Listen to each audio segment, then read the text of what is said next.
तो दोस्तों आज अप्रैल की 8 तारीख है और आज के इस वीडियो में मैं आपके साथ हाइब्रिड हिबिस्कस की समर ग्रोइंग टिप्स शेयर करूंगा। बहुत दिन से कमेंट्स आ रहे थे कि हमारा जो हाइब्रिड हिबिस्कस का पौधा है वो अच्छे से फ्लावर्स प्रोड्यूस नहीं करता, उस पर जो कलियां हैं वो बनकर नहीं निकलती।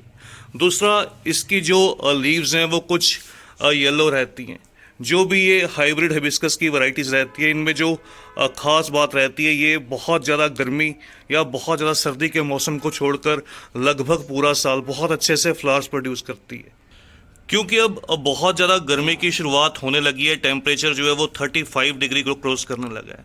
तो इस समय पर इनसे ज़्यादा कलियां या ज़्यादा फ्लावर लेने का जो सबसे पहला सीक्रेट रहेगा वो ये रहेगा कि इन पौधों को आप इस मौसम में सेमी शेड में शिफ्ट कीजिए। ऐसी जगह पर शिफ्ट कीजिए जहाँ पर इनको सुबह की 3 से 4 घंटे की धूप मिले, वहाँ पर ये अच्छे से ग्रोथ करेंगे। लेकिन ये ख्याल रहे कि बाद में सारे दिन की इनके ऊपर जो ब्राइट लाइट है वो रहनी चाहिए। ये देखिए, अगर आप नोटिस करेंगे मेरे इन प्लांट्स के अंदर बहुत सी जो बर्ड्स हैं वो कंटिन्यू ग्रो करती रहती हैं और रोज़ाना दो चार जो कलियां हैं वो खिलती भी रहती हैं। दूसरी जो बात का आपको ख्याल करना पड़ेगा इस गर्मी के मौसम में, वो इस बात का कि इन पौधों पर आपको मल्चिंग करनी होगी। मल्चिंग का मतलब इन पौधों की जो रूट्स हैं उनको आपको कवर करना होगा किसी ऐसी चीज़ से जिससे कि जो अंदर मॉइस्चर है वो होल्ड रहे, वो मेंटेन रहे, पानी जल्दी से सूखे ना।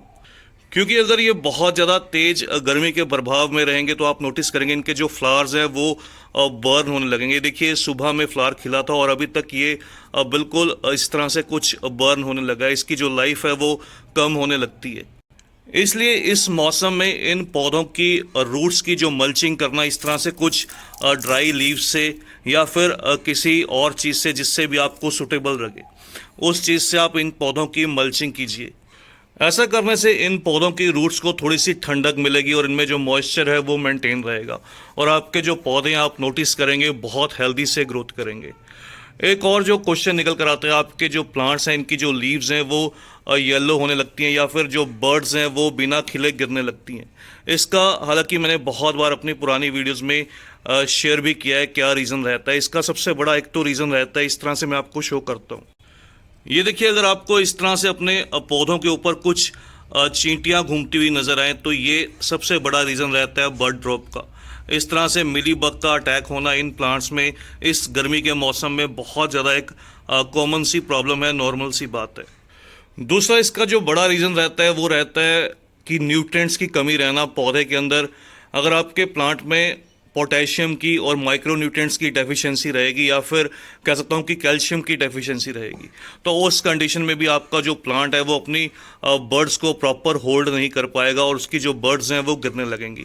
तो आप कोशिश कीजिए टाइम टू टाइम, जो मैं आपसे बहुत बार जो फर्टिलाइज़र शेयर भी करता हूँ, इस तरह से बनाना पील का, मस्टर्ड केक का जो फर्टिलाइज़र है उसको ड्राई फॉर्म में बनाकर या फिर लिक्विड फॉर्म में तैयार करके अपने पौधों की रूट्स में दीजिए। इसको आप हर 15 दिन में एक बार दीजिए, आपको जो रिज़ल्ट है वो बहुत अच्छा मिलेगा। आपके जो प्लांट की लीव्स हैं वो ग्रीन रहने लगेंगी और तेज़ी से ग्रोथ करने लगेंगी। लीव्स का येलो होने का एक और जो बड़ा रीज़न रहता है वो रहता है टेम्परेचर में फ्लक्चुएशन। अगर आपके एरिया में सुबह और शाम के टेम्परेचर में बहुत ज़्यादा फ्लक्चुएशन रहने लगेगी, तब भी अक्सर आप नोटिस करेंगे आपके जितने भी परमानेंट प्लांट्स हैं उन सभी की जो लीव्स हैं वो येलो होने लगेंगे। क्योंकि जो भी समर ग्रोइंग प्लांट्स रहते हैं या जिनको थोड़ी सी गर्मी का मौसम पसंद रहता है, रात के समय ज़्यादा ठंडा टेम्परेचर होने से उनकी जो लीव्स हैं वो सडन टेम्परेचर चेंज को महसूस करने लगेंगी और एकदम से उसकी जो लीव्स हैं वो येलो होकर गिरने लगेंगी। इस कंडीशन में आने पर आप अपने पौधे को सुबह के समय अच्छे से शॉवर कीजिए। एक तो इससे आपका जो प्लांट है वो इंसेक्ट या पेस्ट फ्री रहेगा। दूसरा, बहुत जल्दी इस टेम्परेचर फ्लक्चुएशन के जो या कह सकता हूँ कि टेम्परेचर चेंजेस से जो है वो बहुत जल्दी बाहर निकलने लगेगा और अच्छे से हेल्दी से ग्रोथ करने लगेगा।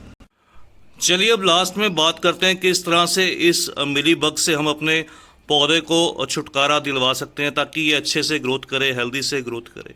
तो इसका दो तरह से आप ट्रीटमेंट कर सकते हैं। एक तो ऑर्गेनिक वे रहेगा जो थोड़ा सा स्लो रहेगा और दूसरा केमिकल प्रोसीजर रहेगा जो बहुत फास्ट रहेगा और बहुत जल्दी से आपका जो पौधा है वो इंसेक्ट या पेस्ट फ्री होने लगेगा और अच्छे से हेल्दी से ग्रोथ करने लगेगा।